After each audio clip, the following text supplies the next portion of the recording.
اقامت جاستین ترودو در کاتج 18 میلیون دلاری و انتقاد مخالفان. دوبلور مستندهای داعش، شهروند کانادا از آب درآمد. پوشیدن ماسک در مکانهای عمومی تورنتو تا سال آینده تمدید شد. وضعیت کرونا در آلبرتا در آستانه یک فاجعه است. و پرسنل درمان در کبک که دوز اول واکسن را پیش از 15 اکتبر دریافت کنند در جریمه آنها تخفیف در نظر گرفته می شود. قیمت دلار کانادا و دلار آمریکا را هم در تصویر مشاهده می کنید.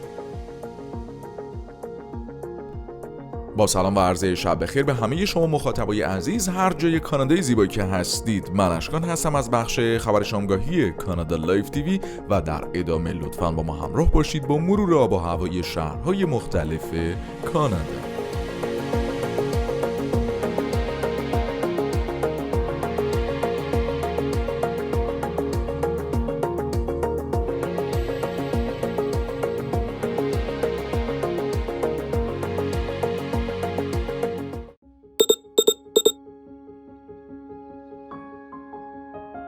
متقاضیان مهاجرت به کانادا سرانجام رویای شما محقق شد. با مشارکت در یک پروژه استارتاپ و خرید یک ملک در کانادا تنها با پیش پرداخت 20%. شرکت تاپ 100 ستارتاپس با همکاری تیم تاهری ایمیگریشن سرویسز و شرکت سمارت هوم بیلدرز کانادا به شما کمک میکنه با استفاده از این موقعیت استثنایی به روش استارتاپ ویزا به کانادا مهاجرت کنید. با ما تماس بگیرید.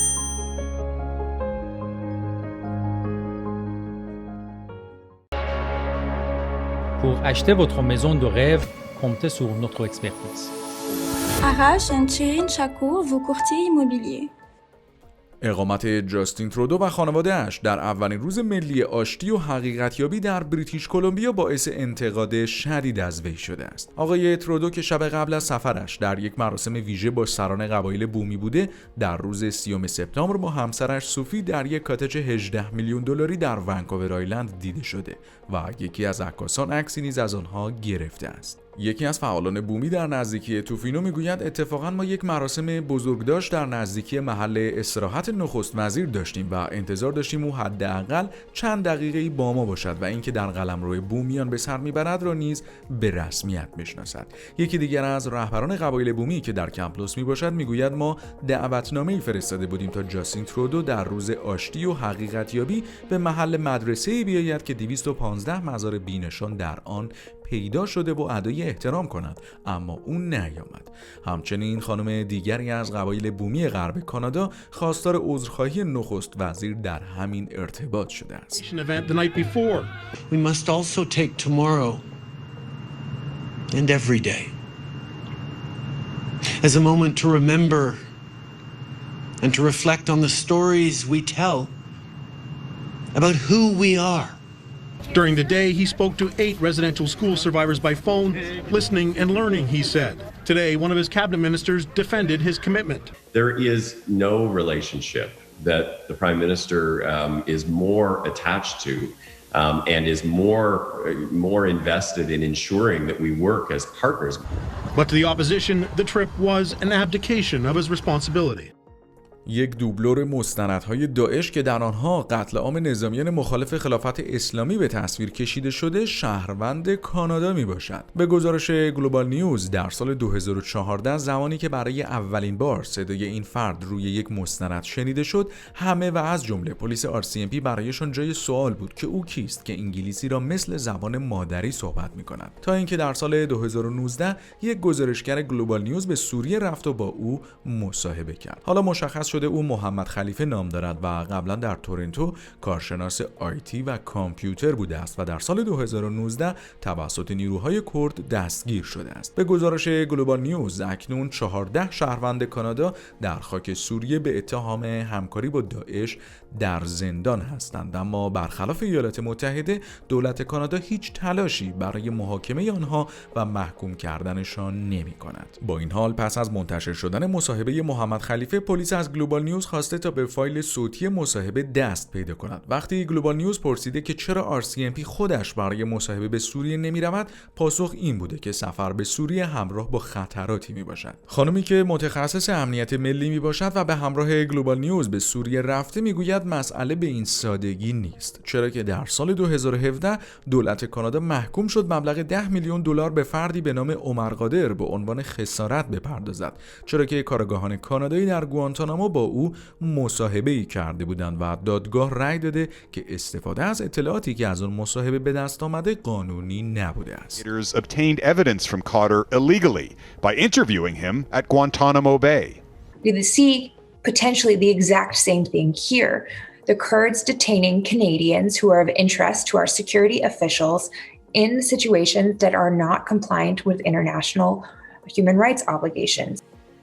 مقررات پوشیدن ماسک در مکانهای عمومی شهر تورنتو تا سال آینده تمدید شد. مقامات بزرگترین کلانشهر کانادا امیدوارند با پروتکل‌های بهداشتی بتوانند شرایط را کنترل کنند. در حالی که اکنون مقررات پاسپورت واکسن در سراسر آنتاریو اجرا می شود، گلوبال نیوز گزارش می دهد همه رستوران‌ها موافق این طرح نیستند. از جمله خانمی که با گلوبال نیوز مصاحبه کرده و میگوید من کاری به سابقه پزشکی مردم ندارم و هر کسی گرسنه است به رستوران ما خوش آمده است. جالب این که پلیس فعلا نمیتواند به رستوران‌های اینچنینی مراجعه کند تا زمانی که کسی شکایت داشته باشد. شهردار تورنتو جان توری و همچنین مسئولان پلیس نیز بر آموزش تاکید دارند و میگویند اولویت ما آگاهی رساندن به مردم است، نه جریمه کردن آنها. We always prefer to educate and assist first with the overarching goal of achieving compliance.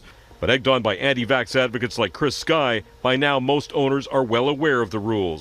When Chris Sky comes to your town, restaurants will not enforce the vaccine passport. This is a private business and my choice is to not ask anybody their vaccination status. I don't care about your medical history or anything that has to do with that. If you're hungry, my job is to feed you. We're live in Oakville outside Fiore Zucchini Ristorante on Kerr Street. This is one of those restaurants that has chosen not to enforce the vaccination requirements. There's the sign on the door that says we do not discriminate against anybody. The reality is a restaurant like this, just like that one in Hamilton and all the others, are risking that they will get a visit from bylaw officers. All of that based on complaints, of course. Police could lay a ticket, lay a charge, they could face fines, but of course this is all complaints driven, and so far, as you heard from Mayor John Tory in Toronto, they're saying they want to use education first. Back to you, Alan. Thank you, Sean.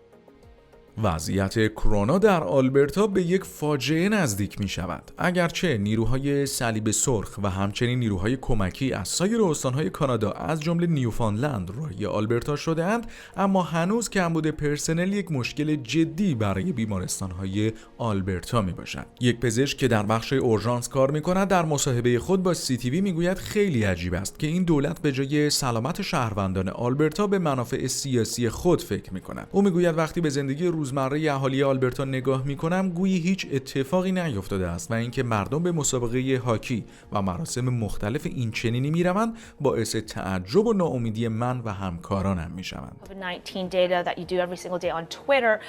Something that you've highlighted is that children between the ages of 5 and 11 currently have the highest rate of infection in Alberta. What more needs to be done right now to protect them against COVID? Well, it's clear that we've gotten to the point where schools need to be closed. We've been told this lie over and over again that schools do not contribute to community transmission. That is obviously incorrect. So what we need is the closure of in-person schools, and we need to take that time to COVID-proof our schools, which means getting in place good processes. Right now, we don't even have reporting of positive cases from AHS to schools.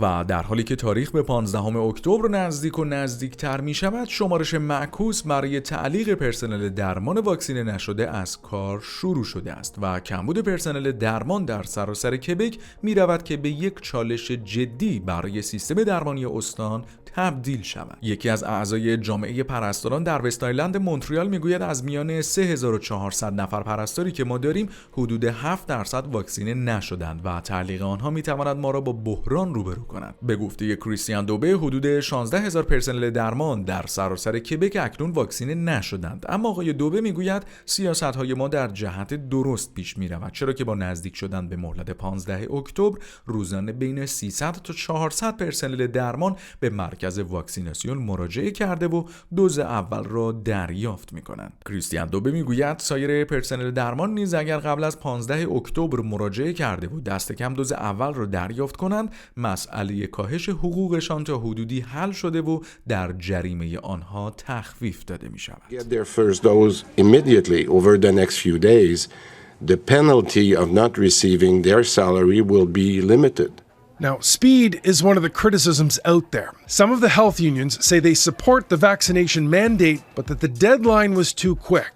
They say it's left members nervous. The pressure they're feeling is about to get worse. سپاس از همراهی شما یاران عزیز با بخش خبر شامگاهی کانادا لایف تیوی. ممنونم که ما رو دنبال میکنید و منتظر ما باشید در شب‌های آینده. فعلا خدا نگهدار.